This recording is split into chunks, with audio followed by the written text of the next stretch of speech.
கடவுள் இருக்காரா இல்லையா அப்படின்ற ஆராய்ச்சிக்கு நான் வரல. பழனி, திருமலை கோயில், மருதமலை இந்த மாதிரி மலையெல்லாம் இருக்குன்னா அதுக்கு காரணம் அந்த மலைக்கு மேல உள்ள கோவில்களோட இறை நம்பிக்கை தான்.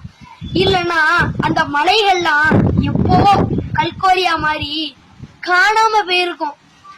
நம்ம ஆலமரம், அரச மரம், வேப்ப மரம் இந்த மாதிரி மரங்கள் எல்லாம் தெய்வமா வழிபடுறதுனாலதான் அங்கங்க ஒரு சில மரங்களை பார்க்க முடியுது. இல்லைன்னா அந்த இடத்துலயும் அழகு செடி தான் நிக்கும்.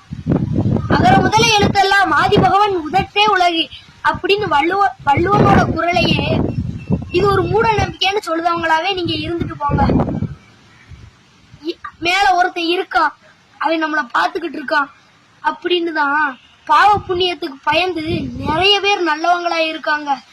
கடவுளே கிடையாது அப்படின்னு சொல்லுத ஒருத்தர், இவர் அன்னதானம் செஞ்சுட்டாரு, இவர் ரொம்ப நல்லவரு, இவரு ஒரு மண்டபம் கட்டி கொடுத்திருக்காரு அப்படின்னு இது வரைக்கும் நான் ஒருத்தரை கூட பார்த்ததே கிடையாது. ஒரு பொய்ய சொல்லி ஒரு நல்லதுக்காக ஒரு பொய் சொல்லலாம்னு அந்த காலத்துல சொல்லுவாங்க. ஒரு பல நல்லதுக்காக. எங்களை பொறுத்த வரைக்கும் இறை நம்பிக்கை, உங்களை பொறுத்த வரைக்கும் மூட நம்பிக்கை.